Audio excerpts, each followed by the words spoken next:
Merci beaucoup à tous les téléspectateurs d'ITV, la télévision d'ici et d'ailleurs. Bienvenue dans ce plateau spécial, un plateau spécial dédié à la DER, la délégation générale à l'entrepreneuriat rapide des femmes et des jeunes. Nous sommes ici au niveau de la foire de Dakar pour parler de cette initiative du président de la République initiée, pour rappel, en 2017 avant sa matérialisation au mois d'avril 2018. Et durant cette émission, nous allons parler de cette initiative, la DER, de son fonctionnement, mais également de ses résultats. Et nous serons également en compagnie des bénéficiaires de ce projet ambitieux du président de la République, Macky Sall, pour rappel. Nous l'avons dit tout à l'heure, initié en 2017. Et pour en parler, nous sommes avec Mamadou Ndiaye. Mamadou Ndiaye, il est le directeur de la promotion de l'entrepreneuriat au niveau de la DER. Merci beaucoup d'avoir accepté notre invitation, Mamadou Ndiaye. C'est moi qui vous remercie. Nous sommes également avec Almout Fatima Sow. Almout Fatima Sow fait partie des bénéficiaires de la DER avec son entreprise Almout Global Service. Ñu ngi lay nuyu di am mbégte yow itam di ànd ak yow ci biir jotaay bi. ñoo ngi leen di fay. ñi ngi ak également Bintou Dramé Dioum ak entreprise am di Bintou Souley Bees ñoom itam bokk nañ ci ndaw yi nga xam ni bénéficié wu nañ ci financement yi nga xam ni rek DER moom moo koy joxe. Bintou yow itam ñu am mbégte di ànd ak yow ci plateau bu ITV. ñu ngi leen di fay bu baax di rafetlu initiative bi ngeen jël. Merci. kon daanaka ci diirub waxtu dinañ waxtaanee li nga xam ne rek moom moo di DER lan mooy liggéey bi waaye tamit ba ñu dooree ba tey itam fan lañ toll ci liggéey bi loolu yëpp dinañ ko xayma dinañ waxtaanee itam fii ci foire bu Ndakaaru ana nan lañ fi toogee parce que seeni initiative bokk na ci sax ndaw yi nga xam ne dañoo yor seeni entreprise tey ji suñu ñëwee ñu jéem a xool naka lañ leen di gunge ba ñu mun ko taxawal dëppoo ak li nga xam ne rek moom la yoon wax waaye loolu yëpp dinañu ko yaatal ci biir jotaay bi ak ki nga xam ne rek moom mooy directeur de la promotion de l'entrepreneuriat di Mamadou Ndiaye. Alors d'abord Mamadou, on va parler de cette initiative de venir ici au niveau de la foire s'installer avec des bénéficiaires de ce programme ambitieux du président de la République. Merci Migui. La présence de la DER ici, j'allais même dire la présence des entrepreneurs de la DER ici, se justifie doublement, voire triplement. D'abord parce que la foire, comme son nom l'indique, c'est un espace de promotion, de valorisation. Donc tout naturellement, la DER a amené ces entrepreneurs, les entrepreneurs parmi les plus méritants. Ils sont 40 aujourd'hui dans cet espace de 700 mètres carrés. On est là, on est venu pour les exposer, pour magnifier le travail qu'ils ont fait au quotidien à côté de la DER, pour valoriser également leurs produits, leurs services. Donc au-delà du financement, vous accompagnez les bénéficiaires dans la valorisation, la promotion de leur entreprise. Tout à fait. C'est peut-être un pilier ou une composante de la DER qui n'est pas très connue, malheureusement. Mais quand la DER, vous entendez la DER, quand on parle de financement à la DER, ce n'est pas juste la mise à disposition de ressources financières. L'accompagnement de la DER est beaucoup plus intégré et beaucoup plus large. Quand la DER vous accompagne, c'est qu'il y a un levier financement, mise à disposition de ressources pour la mise en œuvre des activités économiques. C'est également une offre de services non financiers. Il y a un service donc pour l'entreprise en termes d'investissement, en termes de structuration. Il y a un service également pour l'entrepreneur en termes de formation, en termes de renforcement de capacité, en termes d'accompagnement technique et de mise en disposition d'outils pertinents justement pour participer à la formalisation et à la professionnalisation de nos entreprises. Alors, pour rappel, c'est un programme pour soutenir les initiatives d'entrepreneuriat et d'auto-emploi des femmes et des jeunes. Le président de la République l'avait dit le 4 avril 2018. Mais dites-nous, ici au niveau de la foire, quelles sont les opportunités qui s'offrent aux visiteurs, qui sont souvent des entrepreneurs? Je reviens, si vous permettez, tout à l'heure à la question. Je vais dire qu'il y avait 3 raisons au moins qui justifiait la présence de la DER et ses entrepreneurs ici au niveau de la foire. J'en ai évoqué une. Donc la deuxième raison, naturellement, c'est que, comme son nom l'indique, La foire, c'est une belle occasion pour ces entrepreneurs-là d'accéder au marché, de pouvoir interagir avec d'autres acteurs, d'assurer, si vous voulez, leur promotion commerciale. Donc c'était important pour nous de venir exposer, offrir cette opportunité-là à certains de nos entrepreneurs. La troisième, et peut-être pas la dernière, mais la troisième raison, effectivement, c'est que la foire, c'est un lieu de convergence de tous les acteurs, j'allais dire de toute la population sénégalaise. C'était important pour nous également qu'en tant qu'institution, que la DER soit là pour échanger, en tout cas pour échanger avec tous les Sénégalais et toutes les Sénégalaises qui viennent ici sur les dispositifs d'accompagnement, sur le mécanisme généralement d'intervention même de la DER, se rapprocher des Sénégalais, échanger avec eux. Et tous les dispositifs aujourd'hui pertinents de la DER sont exposés ici. Les Sénégalais, vous avez parlé tantôt du GUF, du guichet unique de formalisation des entreprises. C'est une belle occasion durant toute la foire de permettre aux Sénégalais, aux Sénégalaises qui veulent mettre en place une initiative économique de venir se formaliser ici en 24 heures gratuitement. Oui, gratuitement. Comment ça se passe pour ces entrepreneurs qui vont certainement venir après cette émission vous rendre visite? Alors, ce qu'il faut dire déjà, c'est que, comme on l'a dit tout à l'heure, l'ADER aussi, c'est un volet, c'est une offre de services non financiers. On parle tout le temps de l'ADER en termes de financement. Financement. Sans doute parce que c'est plus attractif, c'est plus fun de parler de financement. Mais l'ADER aussi, c'est on ne finance pas et on est lâché dans la nature. Tous les entrepreneurs qui sont accompagnés par l'ADER, le sont également en termes d'offres de services non financiers, formalisation, parce qu'on a une mission également de contribuer à la formalisation de l'économie sénégalaise, de renforcement des capacités, parce que, in fine, notre intervention doit permettre de mettre au service du développement économique de notre pays des entreprises viables économiquement, des entreprises durables et viables économiquement dans un monde de compétitivité, etc. Donc nous attachons beaucoup de crédit, d'importance à la survie de nos entreprises, à la compétitivité de nos entreprises et à la viabilité économique des entreprises. C'est pourquoi nous avons structuré toute une offre de services non financiers, encore une fois, qui touche à la fois l'entreprise elle-même dans sa structuration, dans son organisation, dans ses outils, mais également la personne de l'entrepreneur, parce qu'on ne peut pas détacher l'un et l'autre.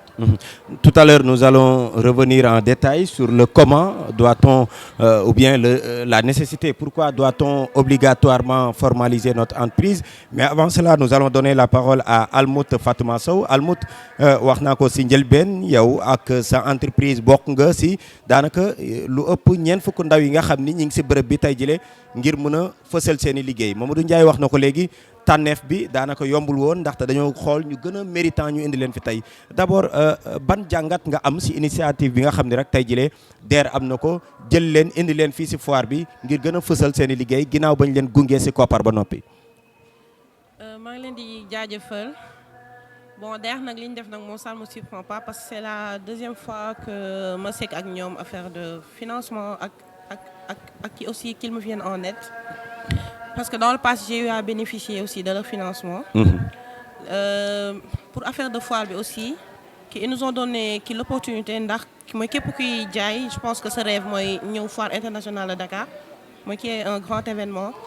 Et vraiment, moi, quand j'ai entendu que nous donnons mes stands pour jeunes entrepreneurs, j'ai eu un peu de doute, parce que rien n'est gratuit dans le monde. Mais j'ai été agréablement surprise quand j'ai vu qu'on ne nous a rien demandé. On a mis les stands à notre disposition, ils nous ont mis à l'aise et tout. Franchement. Remercier ça. D'accord. Maintenant, taux de fréquentation, parce qu'au Sénégal, comme nous l'avons dit, nous avons une opportunité. Mais est-ce que les Sénégalais, nous avons dit que nous avons dit que nous avons dit que nous parce que c'est ce que nous avons dit. Bon, là aussi, qui dit que nous avons dit que nous avons stand. Mais l'opportunité de nous foire, moi aussi, je veux faire sa communication extérieure. Moi, par exemple, depuis qu'ils m'ont annoncé qu'ils m'ont choisi, si sur mes réseaux sociaux, je fais mes pubs. Et je rends grâce, machallah, à mon équipe. Et je aussi week-end, et les gens doivent savoir que foire, mooy bépp fois bu mu ci doon vendredi samedi dimanche mooy ëpp affluence. Parce que les jours de semaine il y a l'embouteillage qui les gens sont au boulot. Mais man moom franchement je rends grâce à Dieu. D'accord. Almout Global Service suñu ko déggee lan lay wundu. Almout Global Service maanaam comme jaay ma mës a nekk ci sama passion. Et vu que léegi tout est comme Sénégal da ngay lancer benn affaire gars yi gis na mu ngi dox mooy ñëw ñëpp dugg si. xam nga tey su ma defoon kii nii léegi ma ne Almout riz laay jaay. suba ki secteur riz bi bu saturé ma war a demaat bëgg changer tout léegi moom moo tax ma def global vu que je vends du tout. qui des produits faits qui transformés, des produits exportés et tout ça. Donc léegi ki le global ça englobe tout et vraiment. Comme j'ai de grandes ambitions aussi ñaan naa yàlla qui nekk ci immobilier dans le futur et cetera moo tax nag ma def global bi nga xam ne bi may def sama registre commercial lépp voilà ça englobe tout comme ça boo ko déggee di nga xam ne c'est global. D'accord alors naka nga def ba jot financement DER loolu yëpp dinañ ko yaatal sa ambition yi ngay tuddi tamit léegi dinañ ko yaatal ci biir jotaay bi ñu ngi itam ak ki nga xam ne rek moom moo di Bintou Dramé Dioum alors Bintou yow itam ak sa entreprise di Bintou Soleil BS yaa ngi ci foire bi ngir exposer li nga xam ne moom mooy sa liggéey ginnaaw financement bi nga xam ne jotoon nga ko ci kuréel gi nga xam ne rek moom moo di DER. salaamaaleykum wa rahmatulah ñu ngi leen di nuyu bu baax man la Bintou Dramé Dioum nekk CEO de la marque Bintou Soleil BS di rafetlu vraiment initiative bi DER jël di jàppale entrepreneurs yi parce que entrepreneur bu nekk rêve am mooy mu ñëw foire internationale non seulement pour am visibilité ci produit am yi mais aussi tamit pour am échange ak yeneen visiteurs et pourquoi pas aussi tamit mën na ci am sax tamit ñoo xam ne dina lëkkaloo ak ñoom dans le futur donc ñu ngi koy rafetlu bu baax parce que ñun des fois en tant qu'entrepreneur dañuy soxla dem ci exposition yi man j'ai participé à pas mal d'expositions fii ay ventes privées mais ba ma déggee ni DER dafay maye donc j'ai même pas hésité dama ne lu toll ni foire internationale ak ñëpp xam nañu stand ni mu chéré DER di ko maye kon je vais en profiter pour pouvoir bénéficier de cette opportunité donc ñu ngi leen di jaajëfal bu baax ci loolu. D'accord alors entreprise bi est-ce que mën nga ñu wax ci lan lay yëngu pour ñi nga xam ne tey jii bëgg nañ certainement ñëw rendre la visite waaye tamit jënd li nga xam ne moom ngay jaay. waaw loolu dama ci sawar loolu parce que entreprise bi consommation locale lay def. ku dégg Bintou Soleil BS dafa nekk ci maroquinerie des chaussures et accessoires made in Sénégal. et lu tax ñuy def loolu parce que dañu am des cordonniers vaillants yu nekk Sénégal c'est à nous jeunes d'apporter notre pièce à l'édifice gën a valoriser li nga xamante ni suñu ouvriers yi moom la ñuy def et man dama nekk koo xamante ni non seulement dama bëgg entrepreneuriat mais dama bëgg ñu gën a promouvoir le made in Sénégal parce que buñ si jàppee dina baax le Sénégal regorge énormément de potentialité donc produit yooyu nañ ko gën a valoriser pour mu gën a jëm kanam looloo tax marque Bintou Soleil BS taxaw ngir jëmaleel kanam cordonnerie parce que bu ñu xoolee cordonnerie fii Sénégal mi ngi liggéey bu am solo on n'a plus besoin d'acheter des produits qui nous viennent de l'extérieur on doit nous-mêmes que ça soit la DER ak ñëpp jàpp ci consommation locale parce que Bintou Soleil lépp luy chaussures et accessoires lay def li ko dalee ci babouche derby Richelieu en grosso modo loo xalaat ci daal ak accessoire marque Bintou Soleil da la koy defal te fii lañ koy defee ci Sénégal. D'accord fii lañ koy defee ci Sénégal alors Mamadou Ndiaye ñu ñëwaat ci yow d'abord par rapport ak initiative bi nga xam ni ndaw yi ñu ngi koy jël de plus en plus au Sénégal depuis la création de la DER bëri na ndaw yi nga xam ne mel nañ ni Almout wala mel nañ ni Bintou ñëw di leen seet ci ngir ngeen gunge leen. Effectivement mi ngi c'est le lieu d'ailleurs ñu féliciter leen ñoom ñi xëy na ñoom mën nañu représenter ces centaines de milliers de jeunes Sénégalais qui perçoivent leur avenir ici et qui essaient d'apporter leur contribution au développement économique de notre pays. C'est extrêmement important. Et suñu présence fii également loolu la bëggoon a wane fësal. soo xoolee 40 entreprises yu ñëw fii yu ñu tànn bi nag métti woon na parce que la demande est très forte mais on a voulu vraiment mettre le Sénégal sur le plan économique ici en miniature et partir des potentialités locales, valoriser ce qu'on fait de mieux ici dans ce pays. Autrement dit, c'est de tous les secteurs. Elle a parlé du commerce, mais c'est important de ñi fi nekk ñëpp di jaay, c'est parce que derrière il y a une activité de transformation des produits locaux. ñi valoriser artisanat, ñi ñu indi fii dans le domaine de l'artisanat, parce que ñoom tamit ci secteur boobu ñi ngi valoriser produits matières premières yi nga xam ne et puis lépp ñu defee ko ci réew mi ñu valoriser ko pour que Sénégalais également mun ko jariñoo. secteur yëpp am na fi ay tailleurs ñi nga xam ne dans la confection, am na ci ñu nekk ci transformation des fruits et légumes, ñu nekk ci transformation yeneen produits, des huiles essentielles, etc. C'est tous les secteurs à fort potentiel de l'activité générée ici dans ce pays-là, la ñu jël ay échantillons ñu indi leen fii. On voulait amener d'autres secteurs, par exemple la pêche, etc. Mais taxawaay bi ni stand bi cadre bi moom moo ko permettrul, mais l'action au quotidien de la DER s'articule autour de ça. Comment enclencher un développement endogène, partir des potentialités de ce pays-là, liggéey ak jeunes yi nga xam ne ñoom fii la ñu gis seen avenir, ils perçoivent leur avenir ici et ils connaissent leur environnement au point de saisir toutes les opportunités, ñu accompagner leen pour loolu. D'accord. Alors certainement il y a beaucoup de Sénégalais, beaucoup de Sénégalaises qui veulent être à la place de Almout et de Bintou, qui ont déjà formalisé leur entreprise. Alors dites-nous explicitement pourquoi il est nécessaire de formaliser son entreprise. Xam nga c'est une question extrêmement important. D'ailleurs ci mission DER bi ñuy tëgg DER dañ ci boolewaale ne DER dafa war a contribuer à la formalisation de l'entreprise. li ñu mënta nangu, li xel mënul nangu mooy nga jël xaalisu Sénégal yi, parce que DER c'est une initiative de l'État du Sénégal, du gouvernement du Sénégal. C'est le budget de la DER, une partie en tout cas du budget de la DER provient c'est des ressources de l'État du Sénégal. Donc c'est les ressources des contribuables sénégalais, muy man muy yow muy ñeneen ñëpp ñiy fay seen impôt, ñi nga xam ne état bi day jël ci ñoom ci li ñu am pour financer l'économie ou en tout cas pour doxal réew mi. Xaalis boobu la ñuy jël këf ci dara jox ko DER pour mu def liggéey.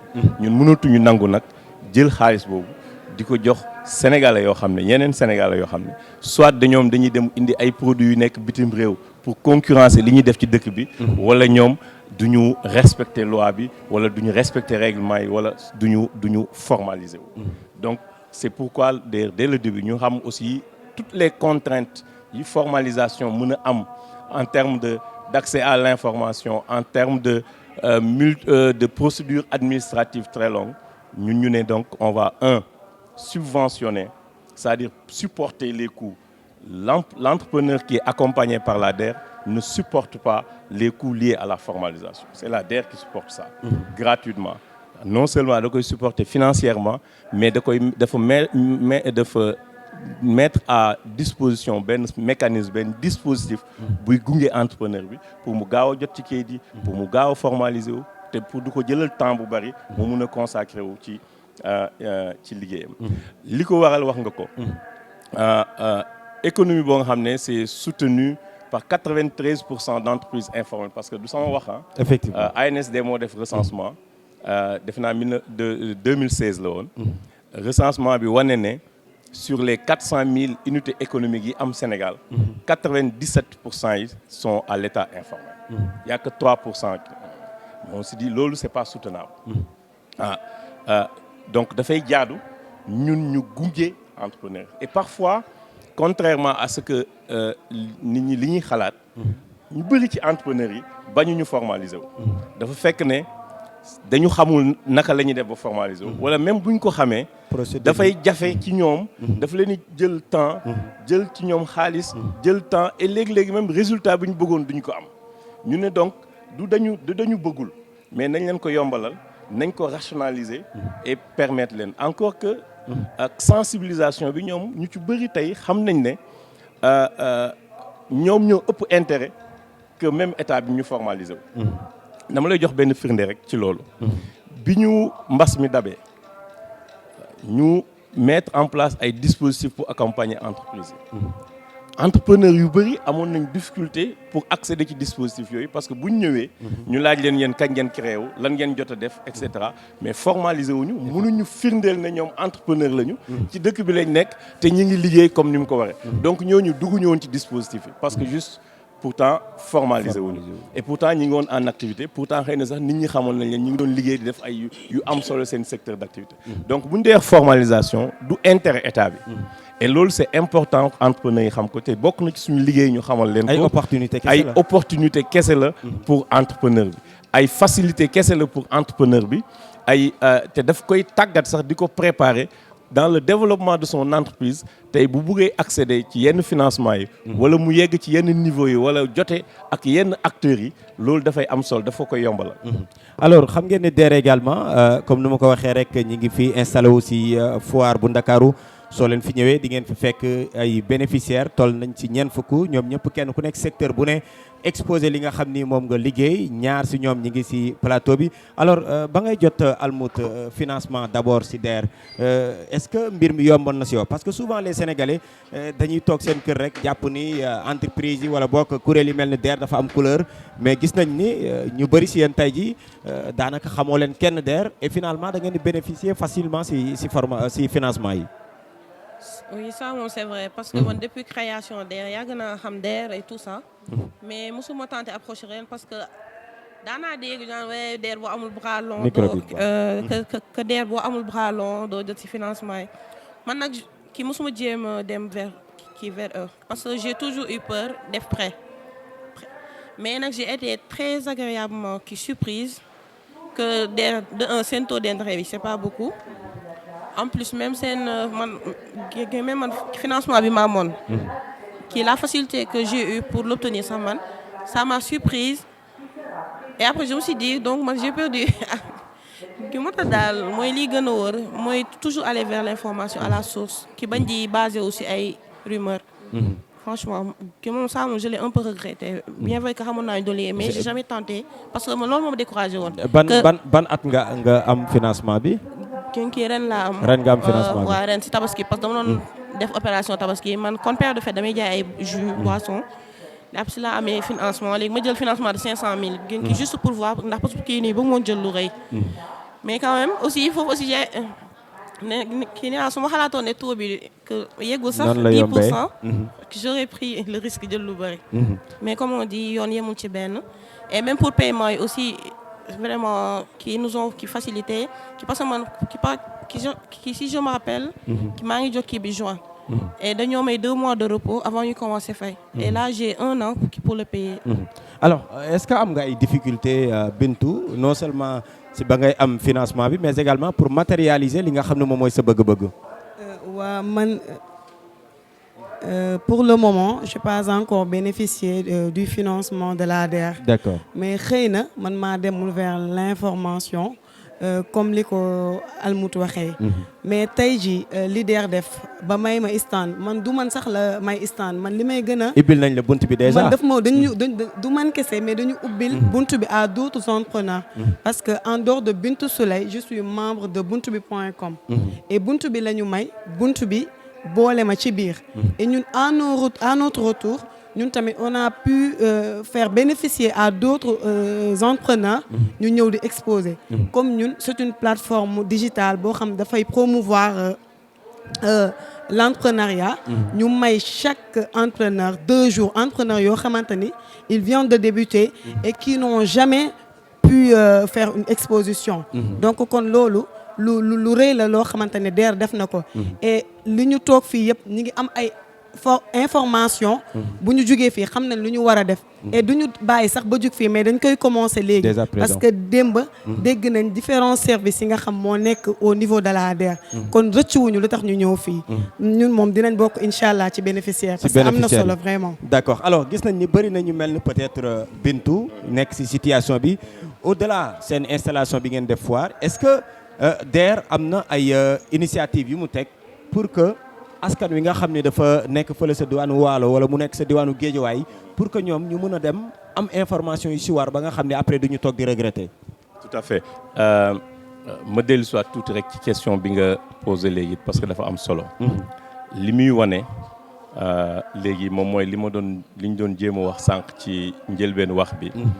mooy que l'offre de service de la DER est à la fois intégrée et globale.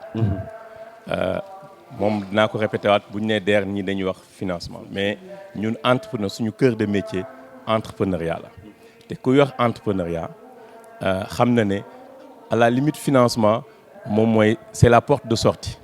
entrepreneuriat ku ci dugg doo duggee financement mën nga génn ak financement xëy na bu financement bu ñu koy positionné ci chaîne de valeur de l'entrepreneuriat su fekkee mën naa waxee noonu xanaa à la sortie lay doon wala ci fin ci mujjantal ba lay doon.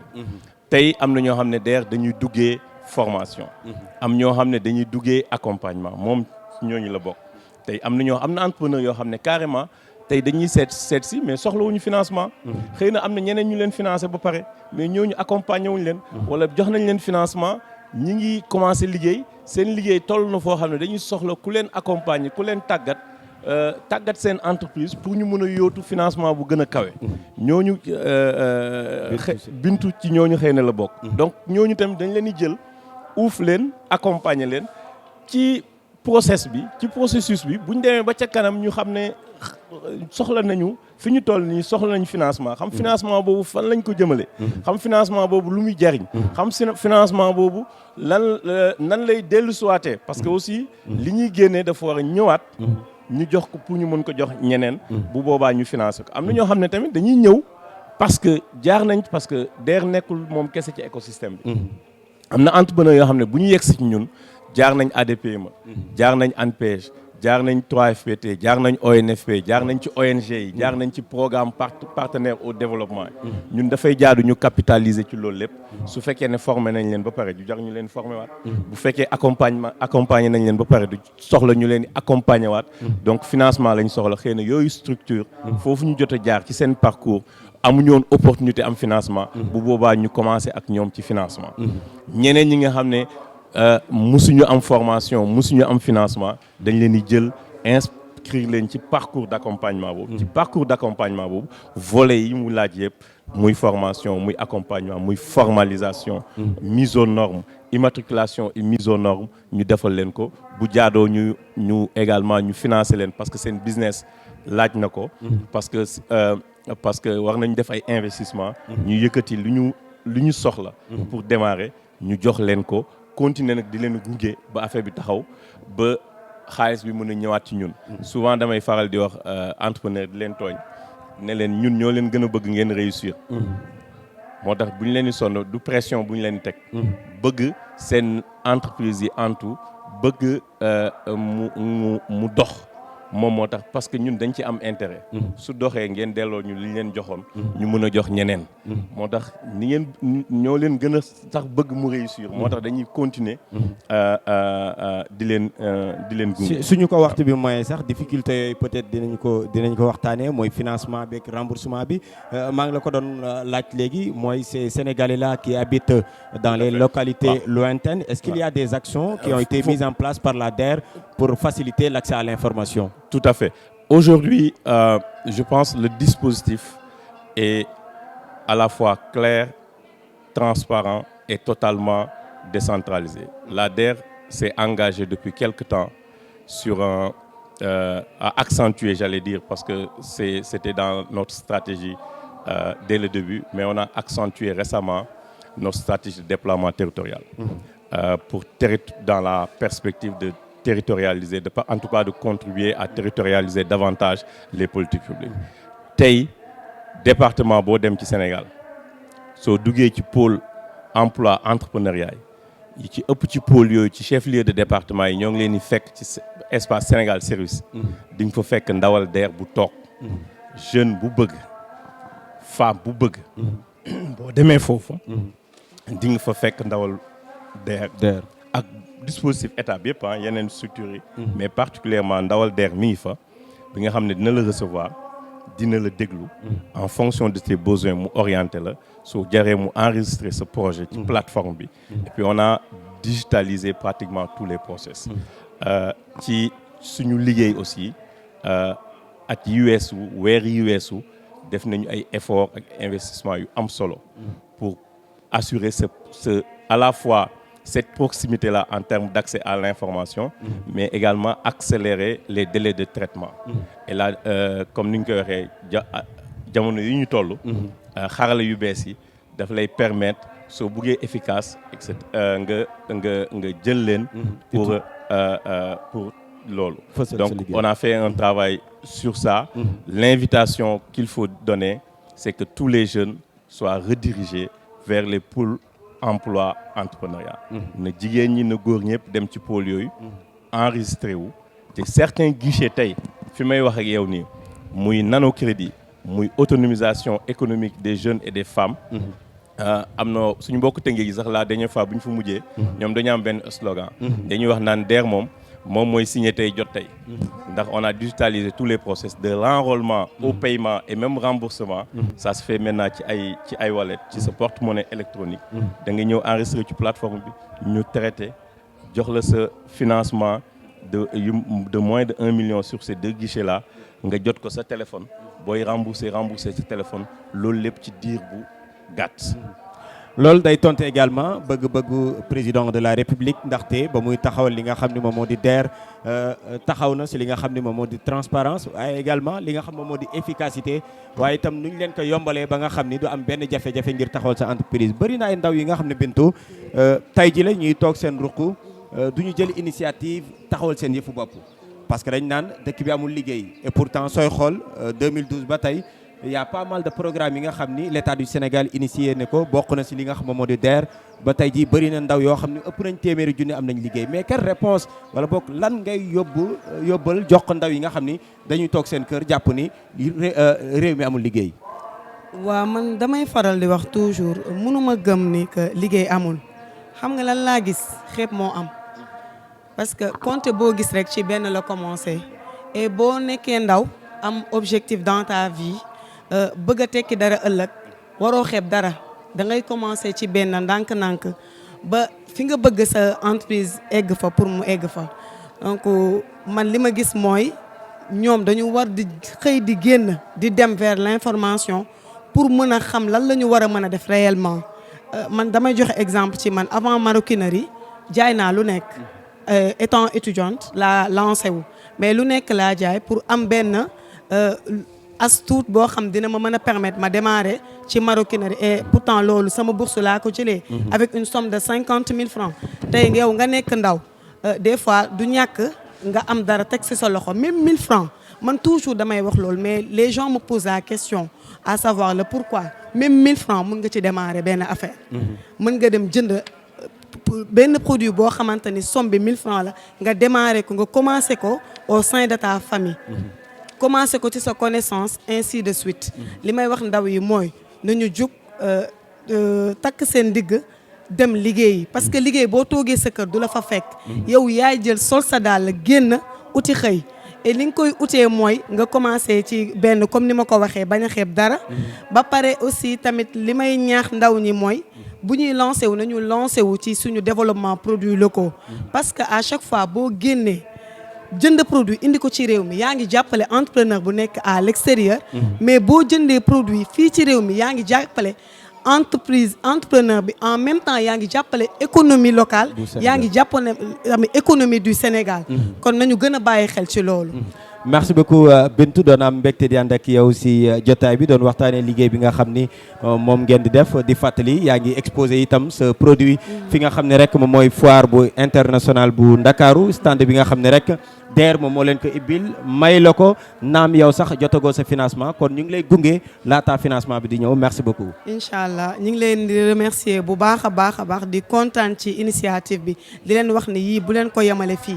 parce que opportunité la man bénéficier naa ci sama morom bénéficier na wu ci te keneen ak keneen dina ci bénéficier wu. D'accord. Donc encore une fois DER ca kaw ca kanam. merci beaucoup mu nekkoon Bintou Dramé Dioum moom mooy borom Bintou Souleye BS di ab entreprise bi nga xam ne rek taxawal nañ ko. alors Almout dañuy ñëw si comme ni ko Bintou doon waxee léegi rek par rapport ak jafe-jafe yi ndaw yi di am pour mën a taxawal seen yëfu bopp yow déclic bi fan la dooree maanaam ban moment nga toog ni xaaral ma jóg taxawal sama yëfu bopp ba ngay dem di seeti DER. bon man nag depuis toujours dafa am loo xam ne dafa ma jafe woon muy ñaan même sama yaay sax pour ma ñaan ko genre mu am soxla ñaan ko après bi ma nekkee sama première année kii mooy année universitaire xam nga tu commences à avoir des besoins et tout ça. te comme man sama yaay sax dama ko rusoon ñaan et vu que sama yaay aussi elle était commerçante si la commencé di jël ay marchandises am di ko jaay. mais en ce moment je faisais juste la vente juste pour man faj samay soxla. après nag bi ma demee ba xam ne man li mooy sama vrai man lii laa bëgg a jaay. léegi je me suis concentrée sur ça. et aussi kii le problème des jeunes mooy dañuy bëgg a xëy tey lépp sotti tey man ça fait plus de 5 ans maa ngi jaay jusqu'à maintenant. man aw ma boutique mais pourtant maa ngi jaay. mais parce que je fais doucement sama néeg laa commencé après sama salle. les su ma demee ba tollu fenn fii. mais tey da ngay romb koo xam ne il a travaillé pendant plus de 20 ans am ay showroom nga ne yow aussi en une année di nga am même chose. te après xale yi dañoo tayal nañ ko tëddee. jaay àndul ak tayal toog. mooy même fii nii sax des fois tu fi mooy am nañu exposé fii tu vois des mines des fois qui sont désolés. mais du nit yi ñoo la war a fekk si. tu as un badge boo xam ne DER dafa ko jox tu as accès à tous les pavillons. mais pourquoi pas nga jël ces cartes de visite quelques produits tu pars dans les autres pavillons. la ngay intercepté kii nii si nit yi. mais comme ça kii li mu wax rek nga DER mën la may stand. dafa koy pare bëgg la yow génn di la. mënu la indil client yi yaay leen di. voilà jaay àndul ak tayal. jaay àndul ak tayal te tey mënoo da ngay business bëgg am benn train de vie bi maanaam yow sa bénéfice da nga ko war a noosee. étape par étape. foog nga am loo bàyyi soo bëggee taxawal. voilà man tey yàkkamtiwuma dara parce que xam naa su ma demee ba yegg niveau bi ma bëgg a yegg. je vais aller partout je vais aller et tout. mais xale yi dañuy bëgg a liggéey tey tekki tey. parce que DER même bu la joxee 24 millions financement. te amoo jom kii jéemoo def ay effort tu n'iras nulle part. alors xale yi dañuy bëgg liggéey looloo waral sax le président de la République Mamadou Ndiaye il y a quelques années 1 an ak lu teg dafa taxawal un programme tuddee ko programme xëy ndaw ñi. programme mu xëy ndaw ñi mu xoolaat woowaat leen yéen kuréel yi nga xam ni yéen a yëngat si wàllu yëpp kenn ku nekk mu am mission bi nga xam ni moom la sas yéen au niveau de la DER laataa ñëw si liggéey bi si résultat yi nga xam ne am ngeen ko de manière globale ba ngeen dooree ba tey jile programme xëy ndaw ñi lan mooy seen part de responsabilité ak lan ngeen si teg. waaw programme xëy ndaw ñi ñeenti sas lañ ci amoon suñ ko mënee tuddee noonu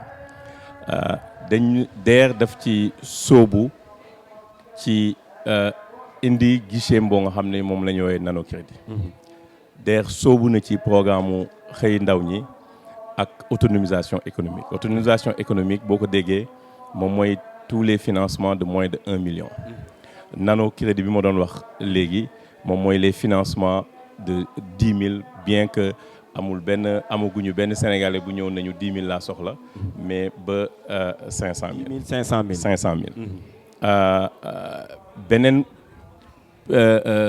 sas biñ ci am moom mooy l'accompagnement ou le financement des TPE PME maanaam entreprise yu ndaw yi yu PME yi wala PME yu ndaw yeeg yu diggu dóom yi nekk ci réew mi am ci beneen sas également moom mooy le soutien des secteurs et métiers maanaam liggéey bi ñu def ci chaîne de valeur yi soo leen déggoo DER boo leen gisee DER d'ailleurs di ngeen xam liggéey bu am solo bi ñu def ci chaîne de valeur à fort potentiel yi muy ci sel muy ci lait ci meew mi muy ci agriculture ci anacarde ci mangue ak ci yeneen yëpp donc ñeent yooyu lañ ci amoon donc ñu liggéey ci aussi liggéey bu am solo tey mun naa wax ne te duma juum que ne ci cadre boobu DER ci ñaari at yi parce que programme xëyu ndaw ñi ñetti at la ci muy programme d'urgence ñu ku ne programme d'urgence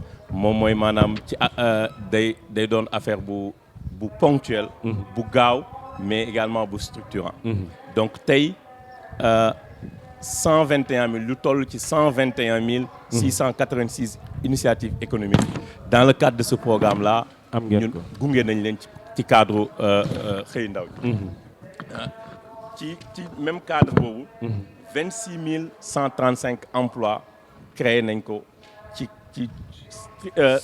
programme boobu spécifiquement ci programme boobu créé nañ ko à travers suñu intervention ci financement au niveau des chaînes de valeur financement yi ñu def ci yeneen guichet yi ma wax sànq et consolider nañu ou également appuyer à la création de 20 000 autres emplois dans le cadre de subvention bi ñu defoon sur les tenues scolaires bu permettre DER tey mu liggéey ak 1240 artisans ay tailleurs yoo xam ne ci réew mi la ñuy yeewoo ñu liggéey ci ko may fàttali ni programme tenue scolaire yooyu c'était une initiative du président de la République dans le cadre du programme Xëy Ndaw ñi qui était géré par le ministère de l'Éducation nationale et le ministère de l'Artisanat mais ñu boole ci DER mu ànd ak ñoom ñu structuré ko gérer financement yi jëm ci tailleurs yi et c'est aujourd'hui comme ni ma ko waxee léegi lu mat 1240 tailleurs liggéey nañ ci et ça a permis de consolider 20 000 emplois. Programme boobu mi ngi continuer. Le point d'ancrage aussi de ce programme là Xëy Ndaw ñi c'est les pôles emploi entrepreneuriat. may wax jeunes yi ci continuité li ñu doon def noonu daanaka am na programme bu bees du sax programme bu bees. mais dañu accélérer un peu le processus. et fii ak at bi di jeex. Il y a 1,5 milliard de francs CFA qui est destiné aux jeunes dans le cadre de financement au niveau des pôles. Démarré woon nañ ko ak les 72 heures des pôles. Gis nañu DER ay Kër Massar. Gis nañu DER un peu dans le sud et cetera. Semaine prochaine ñu ngi koy continuer ci 12 départements fii ci Sénégal et d'ici la fin de l'année on va toucher tous les départements, tous les pôles avec un programme de financement spécifique. 1,5 milliard encore une fois ont été mobilisés. Donc di ñaaxaat encore jeunes yeeg femmes yi ñu dem songu pôle yi ñi bëgg a liggéey nag ñi bëgg a liggéey laa wax ñu dem songu pôle yi ak seeni projet ay représentants DER ñi ngi fa ak yeneen structure état yi dinañ leen informer dinañ leen tàggat dinañ leen gunge ba ñu déposer ci anam yi gën a leer ñu traiter ko et puis financer leen seen activité ci délai yu gën a gaaw. D'accord, alors il nous reste 10 minutes su ma ñëwaatee bëgg naa bépp ponk boo xam ni bàyyeeguñ nañ ko mu doon ay difficultés yu ni mel nga dikkaat seeg ñun mais am nañ ab gan bu bees mu bokk ci bénéficiaires yi nga xam ne rek tey jilee ñëw nañu tamit fi nga xam ne rek moom mooy foire bu Ndakaaru ñu bàyyi la yow itam nga nuyoo présenté ñu sa entreprise ak téléspectateurs yu ITV yi. man maay tudd Boubacar Camara di leen nuyu di leen gërëm ci jotaay bi Boubacar Camara nekk jeune transformateur de noix de cajou dans la région de Kolda. Département de Médina Yoro Foulah foofu laa jógee ñëw fi présenté Ndamaras ak Tigadege Ndamaras. Alors Tigadege Ndamaras tey yow itam nga bokk ci ndaw yi nga xam ni am nañu opportunité ñëw ci foire bu Ndakaaru pour présenter seeni liggéey d'abord naka nga gisee cette initiative de la DER mu doon kuréel gi nga xam ni daanaka bay na waaram wax nañ ko léegi programme mu xëy ndaw ñi daanaka sooy xool moitié bi suñ doon wax 65 000 emplois lu mu néew 26 000 ñoom def nañ ko bokk nga ci ndaw yi nga xam tey jilee bénéficié wu nañ ci formation ci financement yi alors ban jàngat nga ci mën a def ak lan ngay wax sa moroomu ndaw yi. man bokk naa ci ndaw ñi nga xam ne bénéficié nañ ci financement DER en 2020. bon damay wax ne DER ndaw yi lañ fi nekkal en 2020 jotoon naa financement de 30 millions ci commercialisation des noix de cajou xool xale bu toll ni man même pas 30 ans. ñu wóolu laa jox lu mot ni 30 millions. DER kese moo ko mun ci Sénégal. man xam naa loolu te gis naa loolu. ma fay ko delluwaat amaat beneen 30 millions. fay ko amaat beneen financement ci transformation. tey maa ngi am lu mot 25 emplois. dans le département de Médina Yoro Foulah. ñeme naa wax ni ci entreprise yu nekk ci département bi yëpp.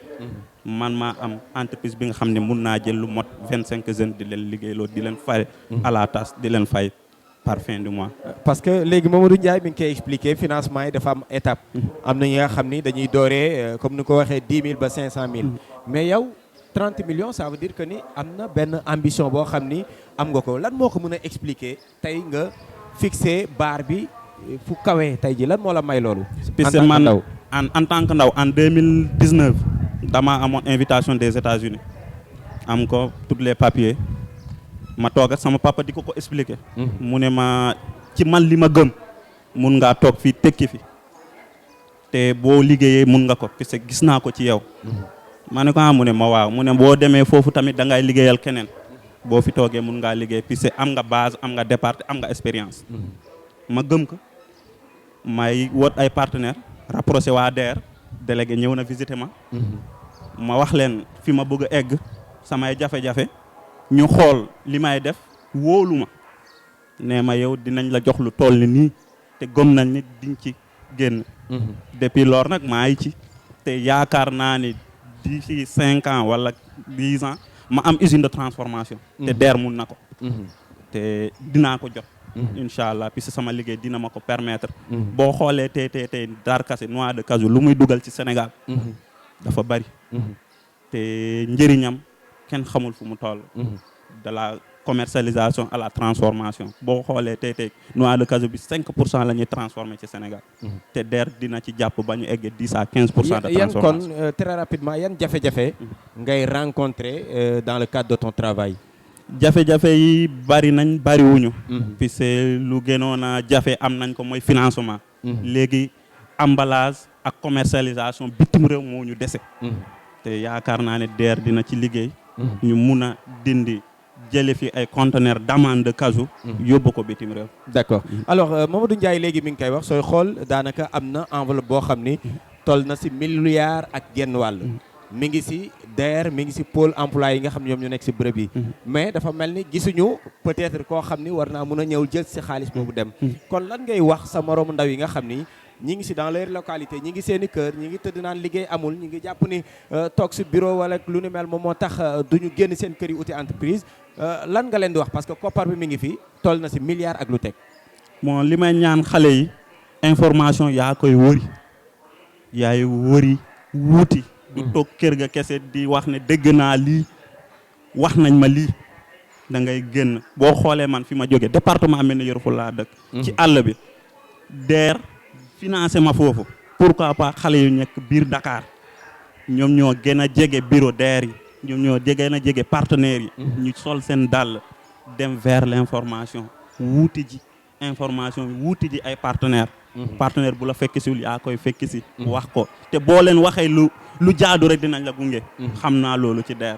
amul excuse parce que moom su fekkee ni dafa nekk si biir dëkk bi ay moromam localité bu mu bàyyeekoo ñu bëri dañuy jël yoonu gaal gi di dem bitim réew moom mu fas yéene toog ginnaaw ba nga xamee ni ay waajuram gunge nañ ko am information kon yéen itam ñu nekk seen i localité rawatina si biir Ndakaaru am ngeen pôle emploi yi ngeen xam ni gox boo leen dem ma nga fa ginnaaw ba nga xamee ni njiiti réew Macky Sall wax na ko alors 1 milliard daanaka 500 millions mi ngi si pôle emploi yi lan ngay wax ndaw ñi mais également les perspectives en 2023 parce que on l'a dit l'initiative c'était en 2017 2018 on l'a matérialisé entre-temps 4 ans am na résultats yi positifs yi nga xam ni DER def na ko yoo xam ni sénégalais yi teg nañ seen bët mais en termes de perspective ak 1 milliard 500 millions yi nga xam ne des na lan nga si mun a wax les sénégalais les téléspectateurs qui nous suivent actuellement. merci Migui tuuti rek ma ñëwaat ci ñaar ñi li wax parce que dafa am lu muy firnde. ñu comprendre ne financement DER dafay adresser ay besoins yu entrepreneurs yi am ni ma ko waxee souvent mooy ci chaîne de valeur u entrepreneuriat su fekkee mën nañu waxee noonu entrepreneur bu ci nekk ak say besoins fi ñu toog tey kii moom bi mu ñëwee DER 500 000 francs la laaj moom moo ñëw mun ci xam liggéeyam fu mu toll xam lu mu mën xam projeté wu xam fan la bëgg a dem ñu gunge ko ci loolu moom bëgg-bëggam ci jamono yooyu 500 000 la. donc moom ak 500 000 mi ngi liggéey di liggéey ba tey loolu moo ko indi fii. kii bu ñuy ñëw ci ñun 30 millions la amoon. moo tax ma bëgg a leeral ne DER guichet mi yëpp dañ ko tëgg en fonction de la demande existante. tey boo demee suñu plateforme da nga fay gis ñoo xam ne 250 000 lañ mooy jaaykatu cere bi nekk ci bopp koñ bi. moom mooy jaaykatu légume bi nga xam ne moom 500 000. mooy borom PME bi nga xam ne moom dafa mu nekk en phase d'extension moom mooy 30 millions et cetera donc suñu guichet yëpp noonu lañ ko tëggee. boo gisee nano crédit bi nga xam ne dafay dem ba 500000 gis autonomisation de 500000 à 1 million. gis financement de PME de 1 million ba 50 millions. ak toute notre intervention sur les chaînes de valeur loolu moom moo koy dicté loolu moom moo tax tey ñu mën a accompagner ñi ñu def ñëpp. te loolu moom mooy tax tey DER mën a taxaw. te mu nekk loo xam ne aussi lu nit ñi mën a gis la. ne ci ñeenti at xam nga ñeenti at ci dundu institution. du lu bëri. mais loolu moom moo waral tey DER ci ñeenti at yi ñu 200 accompagner 204000 bénéficiaires. lu ëpp 204. parce que baax na aussi nga incité si loolu. du financement kese accompagnement si la bokk. voilà ñu octroyer 261000 plus de 261000 crédits. foofu tamit dama ci taxaw. xam nga tey boo nee 204000 bénéficiaires ne 261000 bénéficiaires mun na indi ay jeex crédit. mun na indi ay jeexi jaaxam. mais ñi xam dañ lay wax ne comme moom tey benn entrepreneur la mais niveau de développement entreprise am bu ci nekk stade bu mu ci toll. seet si nañu xool nañu ak moom gis ne li jaadu nañu gunge ko moom ña am na ñaari crédit. parce que leb na fay ñu xool ne entreprise mi ngi dox soxlawaat na ku ko gunge.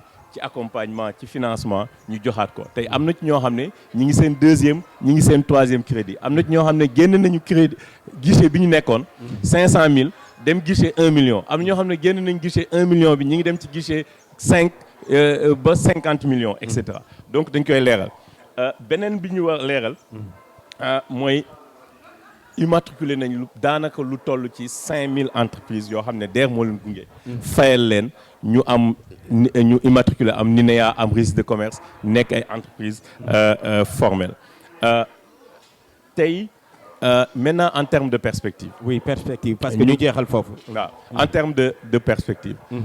DER mënul lu dul continuer gën a baral continuer di def li muy def nii. pour accompagner le plus grand nombre d'entrepreneurs possible. liggéey boobu ñoo ngi koy def ak suñuy partenaires. DER aussi c'est le moment cadre yu mel nii ñu remercier tous les partenaires au développement. DER loxo état mi ngi ci bu baax a baax. mais it am nay entre partenaires yu ñuy gunge muy BAD. parce que on a un programme le PAVI de 71 milliards bu ñuy déroulé ñetti at yi ñu weesu. ak Banque africaine de développement ak AFD. ñoo ngi sumb ay programme ak Mastercard Foundation ak BAD ci beneen programme PACE et cetera et cetera. donc day jaadu ñu nuyu leen. accélérer ci perspective yi dañuy accélérer les processus de dématérialisation et de digitalisation de nos process. pour que suñuy service suñuy produit soit accessible dans de meilleurs délais nit ñi mun ci jot. mu jege leen te mu gaaw. parce que rapidité ci suñu ADN. la bokk.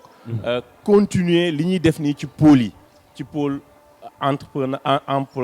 entrepreneuriat yi. continuer également di gunge parce que sénégalais diaspora yi ci lañ bokk dañuy wax entrepreneurs yi nekk fii mais sénégalais yi nekk bitim réew bëgg a ñëw ci réew mi. di pour investir pour liggéey. pour participer au développement économique ci lañ bokk. am nañ benn programme bu ñuy wax fonds diaspora. ñoo ngi koy tëgg ñoo ngi liggéey am na ñu ci jot a d'ailleurs commencé yenn financement yi bientôt dañuy continuer ci liggéey boobu. d'accord alors ñun itam dinañ ci bay suñu waar ndaxte xam ngeen ni am nay jotaay yi nga xam ni ndaw ñi la ñu ko fàggal ITV i rajo pencum ndaw ñi dinañ ko gën a yaatal ñëwaat fii seet siwaat ndaw ñi xool naka la ñuy liggéey ak naka lañ koy yaatalee waaye tamit waxtaan ak DER ci opportunité ak perspective yi loolu yëpp ibbil nañ leen suñuy buntu ITV doon ànd ak yéen tey jëlee fii ci foire bu Ndakaaru ci plateau spécial ñu ci doon ànd ak waa DER ànd ak ay bénéficiaires ñu toll ci 40 kon rendez-vous fii ci foire bi la soo leen ñëwee rek di ngeen leen fa fekk ngir xool li ñuy liggéey mais itam képp ku bëgg formaliser sa entreprise mun nga ñëw gratuitement lay doon fi nga xam ne rek moom mooy ci stand bu waa DER di leen jaajëfal baax a baax yéen téléspectateurs yu ITV di leen dig daje ay bés yi di ñëw waaye programme yi day wéy ci biir ITV i rajo E-Média ak bés bi jaa ngeen jëf